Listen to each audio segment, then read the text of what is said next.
understand ukuthi yonke into i-process step by step khona la kumele uqale khona. Fanele kube ukuthi sometimes fanele kube kukhona i-process la khona uqale wafunda khona then bese kuba ukuthi u-expect ama-results at the end of the day.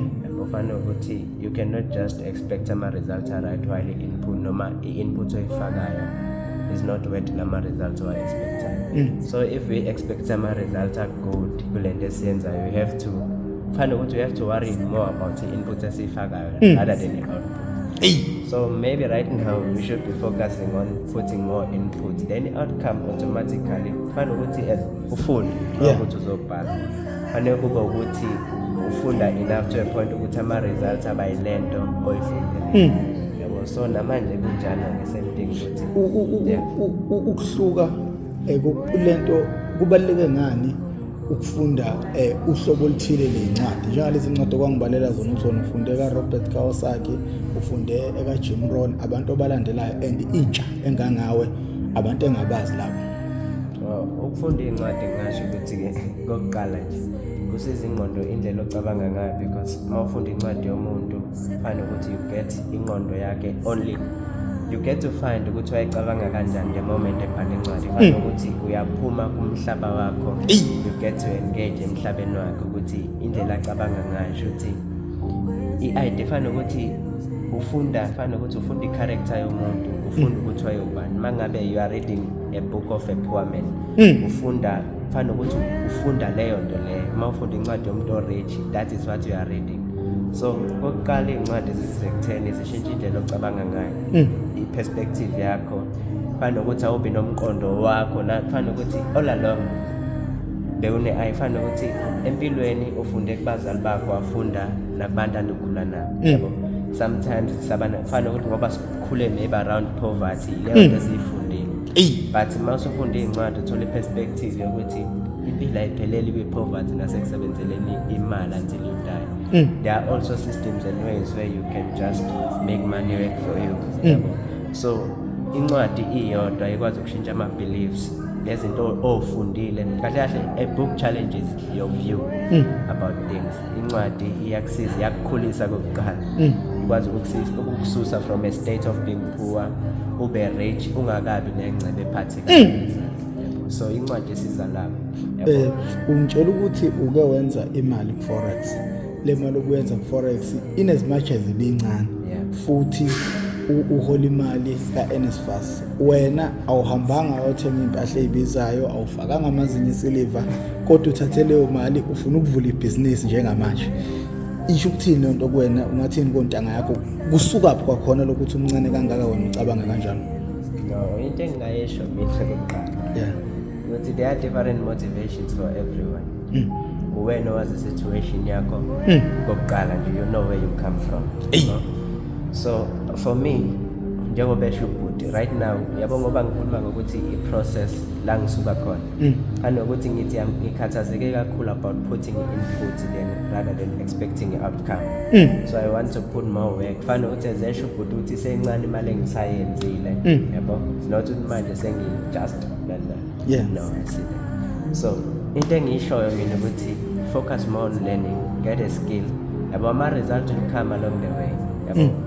I failed many times. I've tried many things. Some people know. I've tried many businesses.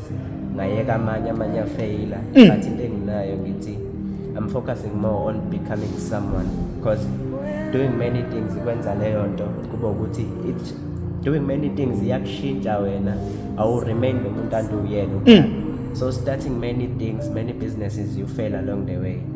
Even though usufailile kodwa ufail as soon as funda.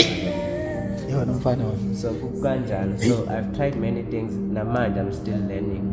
Kahle I'm a lifelong learner ngasho kanjalo. So I love to learn a lot of things. And also I'm interested in businesses, learning about systems, with how businesses work. Right now I'm just going around Durban seeing my business. I'm not only there to buy, but I'm looking at the system, how they implemented my ideas. If maybe I'm afraid. I'm not just there just to watch that thing. I'm seeing a system that has been laid. there's someone ocwecwa amazambane, khona ogeza amazambane, khona ofrya ama-chips, khona ofaka kwi-takeaway, khona othola ama-sauce, khona okwi-counter. That is a system on its own. So for me, I'm studying how these things work, because at the end of the day, it's not just something automatic. There's a system, and whatsoever anything in our mind, it's not what you see with your eyes, but what you see with your mind. Izinto asiyo ngalendlela obuka ngayo kuphela, kodwa you have to dig deep, because akusiyinto just ukuthi mangibona mhlawumbe ubhuti la mina ngingambuka ngehlo lami ngithi nje, kanti wena mangathi usuyachaza, you are a different person. So it's not what you see with your own eyes, just that's what you see with your mind. So yeah, let us read books. Curious about it. Okay. Unomqondo umuntu okhule ehlupheka. Ukuhlupheka ukwenza indoda omncane. Uzwakala uyindoda omncane. Uma nje ungasitshela mhlawumbe ngebackground yakho, ukhule kanjani, ukhulelaphi, ukhuliswa ubani, sebenzaphi, kunjani, kwenzeka kanjani ukuthi uyithola ukuthi ube umuntu ovuthwe kanje omncane? Okokuqala nje ngikhulele eBhekile. Einsizweni. Ngasho kanje. Abazali bami ke ubaba walahlelwa umsebenzi, ngasho at an early age, sakhula nje. Kodwa ke ngeke ngasho ukuthi ngikhule ngiyahlupheka, but impilo yayikhona, kodwa kulento ukuthi semakhaya ke siye esikoleni asikhere yonke leyo nto kanjalo. So for me kokuqala nje trade it out, give to God, because nomuntu enguyena namhlanje ngimnika uNkulunkulu because I spend so much time with God. Yikho ngibuza ukuthi ngikhonzaphi. Yebo mfana. Yebo mfana. Because ngasho kanjalo ukuthi into eyashintsha ukucabanga kwami, okokuqala ngaba nesikhathi from almost grade 9 to grade 12. Ngaspenda kakhulu isikhathi ngihlala ngedwa reading the Bible. So ngaloko ngihlala phansi ngingedwa, kwanginika i-identity yami, okuthi noma umuntu engangitshela ukuthi ngubani akulula ukuthi ngi-accept, because uNkulunkulu ungitshelile ukuthi ngubani. Yebo. So ngaba nalento yokuthi mfana ukuthi angisilo umuntu othi ngifuna i-crowd ukuhamba naye, ngaba comfortable alone nginoNkulunkulu. Mfana. So yeah, kwaba yileyo point ukuthi ke ngaba comfortable at my own skin, uNkulunkulu kuwumngane, yabo. So ukuthi ngisesikoleni I feel something engitravelayo, angangijaha basendlini ngizokwazi ukutshela uNkulunkulu. So kwaba leyo nto ke yangenza ngathanda ukufunda, ngathanda ukuthandaza. So ngakhula from there. Abazali bami ke abasebenzi ke, that is fine, and namanje I will say I'm not poor, yabo. Poverty is just a state of mind. Once ingqondo yakho yadeliver from lento yokuthi kufanele ukuthi usukaphi akungakudefine lo, yabo. But where you are going uyaku yino ibona mawuvuka ekuseni ucabanga, yabo. So ungaba semkhokhwini ungabaphi, kodwa your mind is luxury. Impukani zalele etholethe uthi ifele ema-restaurant. Impela kunjani, yabo. That is noma kungathiwa siqhamuka kwizolo elinjani, kodwa ikusasa silibona ngamehlo engqondo lasisuka khona. But in your mind you can hold it with your hands. Law of attraction. Yeah. You become what you think. Nakanjani. Kunzima futhi namanje ukuthi kunzima namanje ukuthi just because sisuka kude kakhulu ukuthi we see change, ukuthi sisevarsity sifunda isikole saba university. I'm in Durban right now. Ngisuka kude. Yabo ngiqhamuke enkomeni emakhaya. Yabo ngisuka kude ukuthi ngathi impila yindawo. So yeah, ngisuka kuleyo background enjalo yokuthi ngisuke emakhaya ngalusa, ngadlala nezinye ingane, but into yangishintsha kakhulu, spending time alone with God. Ubani labazali abakhulisa umfana oyisinqonqo kanjena? Amagama noma ungakusaba basho ngamagama usho ibongo. Ubaba uNdaba. So ngikhule nje ngaphansi kwakhe, ekhona ubaba, ekhona nomama, bekhona nabafowethu abadala. Ubani lona wezwi lapha ekhaya? Angizwa? Owezwi likaNkulunkulu lapha ekhaya ubani? Abazali bami bayakholwa kubabili, kodwa i-interest ngoNkulunkulu ngathathela lona ngibuka abantu abathi they can communicate with God, and I wanted to experience this thing ukuthi how can I talk to him? Khulunywa kanjani nalo? That is when I got to know him.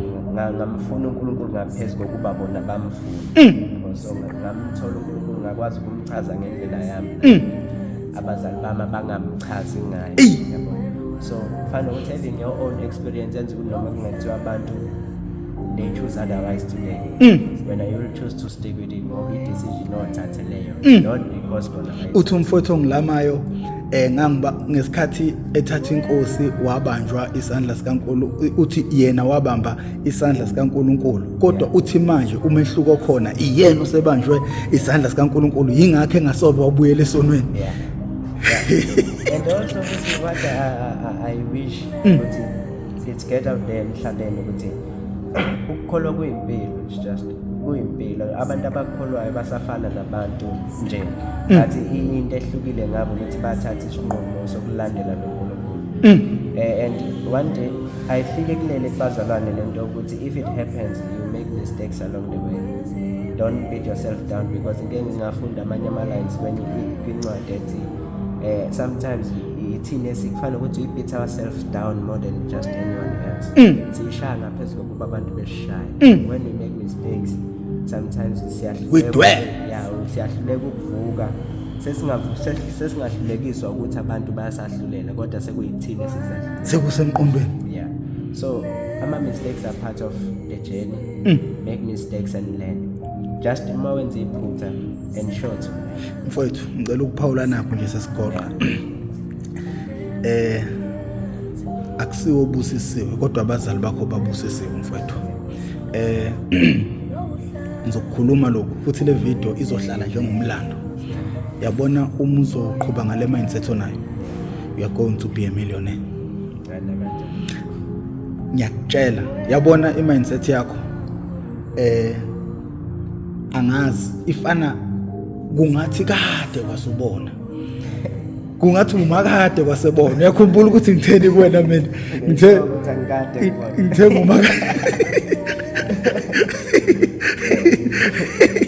kodwa ngokuchaza impilo yakho nomuntu okhule ngokukholwa ukukholwa kodwa kuyamprotect umuntu ezintweni eziningi.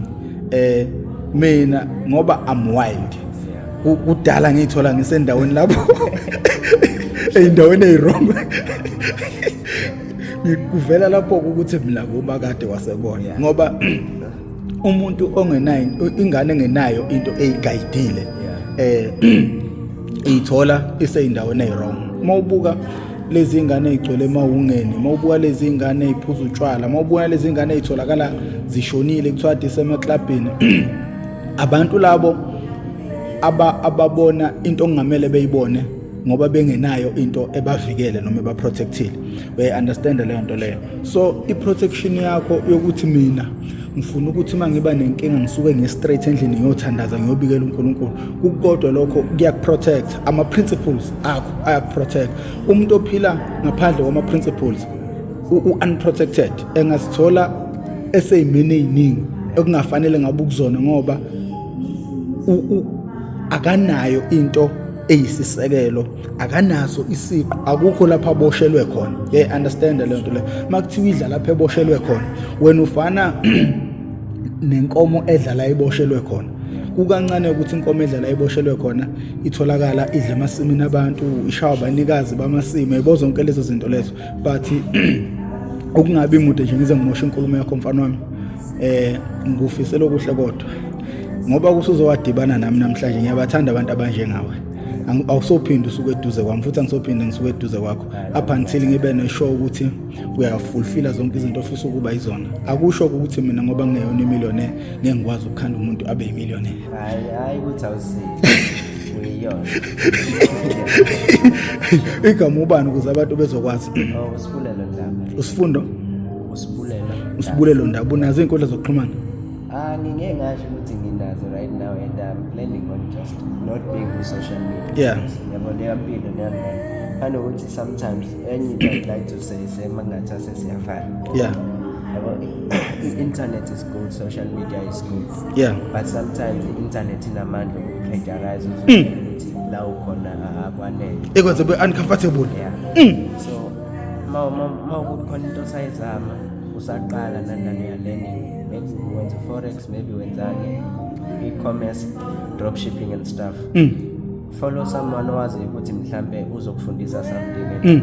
Iform okunamandla, fear of missing out. You see people successful wena ukabi successful. Then kube nalento sekune pressure ikhona kuwena. So maybe you can get out of social media, ulandele labantu also. Ube ne-account esecretive ukuthi ulandela labantu bathanda. Not to see everything as a pressurize. Don't follow someone because of your lifestyle. Follow someone because you want to learn. And also unalento budayishilo engizothanda angimlungisi but mayetha kasi millionaire. Sometimes we have to be careful ukuthi sithini kuthina amagama esiwashoyo kuthina. We are fan ukuthi siloko esisho we become what we speak, we become what we think. Nalento esicabanga. So mina ngithi ubhuti uyimillionaire yona. So we shouldn't give ourselves identity. Yes, it is ngasizona nesingafisa ukubuyizona. So as black people, let us go get money, let us start businesses, create cash flow, and change impilo zey'ngane zethu. Danko, if ufuna ukuthola lo mfana lo engaba usizo kakhulu ey'nganeni zenu, akuyona into ayishilo le, kodwa uma kuzofika umfana ongake ezokhuluma nontanga yabe ezokhuluma ukuphila nje, ngicabanga ukuthi ziningi izinto abangasizakala ngazo. Ngakho kumele uxhumane nami uProfessor Mkhize enambeni yami engizoyishiya khona la ukuze manje nimdinga isimanga lesi motivational speaker. Siyidinga empilweni zey'ngane zethu. Futhi ngizozama mfana ukuthi mangihambela ama-university ngihambela nezikole ngikuphathe ukuthi uzohamba uyokhuluma nontanga yakho. Ngicabanga ukuthi ngithole elinye iqhawe namhlanje. Futhi kuhle ngoba ukwazi ube ngisho seyidakamizweni umuntu ozotholakala ngaso sonke isikhathi masemdinga. Ngakho ke mina sengincenga.